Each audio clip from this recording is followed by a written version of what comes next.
नमस्कार दोस्तों, पीडब्ल्यू ज्ञान कोश पर एक बार फिर से आपका बहुत बहुत स्वागत है। दोस्तों आज थोड़ा सा गला खराब है, बट टॉपिक कवर करना हमारे लिए इम्पोर्टेंट था, तो सोचा कि क्यों ना एक वीडियो बना दिया जाए। आज हम डिस्कस करने वाले हैं कि एनसीईआरटी की नई बुक्स रिलीज हुई है और उन बुक्स को लेकर के एक बहुत ही बड़ी कंट्रोवर्सी चल गई है, जिसमें तमिलनाडु और केरला की तरफ से ऑब्जेक्शन आ रहे हैं कि भाई हमारे ऊपर हिंदी थोपी जा रही है, भारत की जो लिंग्विस्टिक डाइवर्सिटी है उसको कॉम्प्रोमाइज किया जा रहा है। तो एक्चुअल में हुआ क्या है वो हम समझते हैं। देखो, एनसीईआरटी ने अपनी नई बुक्स जो रिलीज की है उनमें आप नोटिस करेंगे कि अभी क्लास 6th की जो इंग्लिश की बुक थी उसको पहले उसका नाम हुआ करता था हनी सकल, ठीक है, उसका नाम बदल करके अभी कर दिया गया है पूर्वी। इसके अलावा इसमें ये जो नेम्स हैं इनको लोग लेकर के ऑब्जेक्शन ये आ रहा है कि ये हिंदी के शब्द यहाँ पर बाकी पूरे स्टेट्स पे इंपोज करने की कोशिश की जा रही है, जबकि पूर्वी का अगर हम मतलब देखें तो एक तो दिशा होता है, और वहीं पर क्लासिकल म्यूजिक की अगर बात करें तो वहां पर एक राग भी मिलती है जिसका नाम है राग पूर्वी। तो यहां पर शायद ऑब्जेक्शन का कोई पॉइंट नहीं बनता। आगे भी हम डिस्कस करेंगे, बहुत सारे पॉइंट्स हैं। इसी तरीके से क्लास फर्स्ट और सेकंड की जो इंग्लिश मीडियम की बुक्स हैं उनका नाम रखा गया है मृदंग। अब मृदंग को जब मैंने सर्च किया तो मृदंग को तमिल में मृदंगम बोल दिया जाता है और संस्कृत में भी मृदंगम बोल दिया जाता है, but still there is a controversy. आ जाइए क्लास थर्ड में। क्लास थर्ड की जो बुक है इंग्लिश की उसको संतुर नाम दे दिया गया है। संतुर को मैंने मलयालम में सर्च किया तो संतुर को तो संतूर ही बोलते हैं। तो इस तरीके से एक ये कंट्रोवर्सी तो राइज होगी, बट यहां पर एक जो इंडियन आइडेंटिटी का जो ट्रैक देने की कोशिश की गई है उसको लेकर के एनसीईआरटी पे सवाल उठाए गए। सबसे पहला सवाल तो ये कि ऐसा करने की नौबत क्यों आई। सवाल नंबर 2, ये ऑब्जेक्शंस जो आ रहे हैं उनके पीछे कुछ बेसिस भी हैं या फिर बेसलेस है, पूरा हम समझेंगे।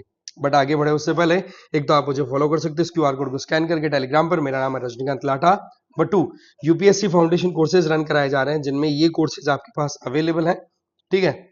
इनमें आपको लाइव एंड रिकॉर्डेड क्लासेस मिलेगी जीएस और सीसेट दोनों की, प्लस एमसीक्यूज और मेंस आंसर राइटिंग प्रैक्टिस भी डेली बेसिस पर आपकी रहेगी। इसके साथ साथ में कॉम्प्रिहेंसिव पीडीएफ्स भी आपको दी जाएगी जिससे कि आप अपनी स्टडी प्रॉपर्ली कर सके। तो मोटा मोटा आपको आइडिया लग गया होगा कि प्रॉब्लम क्या है। तो NCERT national council of educational research and training उनके द्वारा हिंदी नेम्स रखे गए हैं। तो यहां पर हुआ क्या है, नाम तो हिंदी के हैं बट स्क्रिप्ट जो है वो रोमन यूज कर ली। तो इसको लेकर के ऑब्जेक्शन बैक टू बैक यहां पर हम देख पा रहे हैं।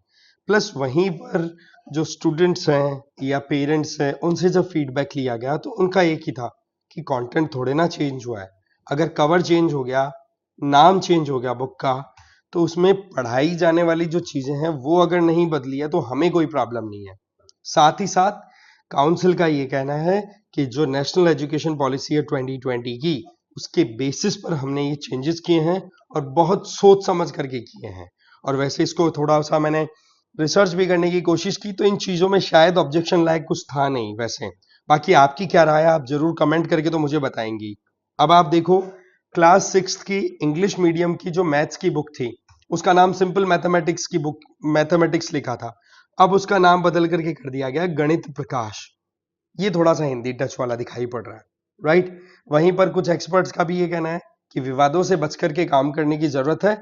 और ऑब्जेक्शन की बात करें तो यहां पर आप देखो कि general education employment minister of Kerala government V Sivankutty, इनके द्वारा ऑब्जेक्शन मेनली रेज किया गया है।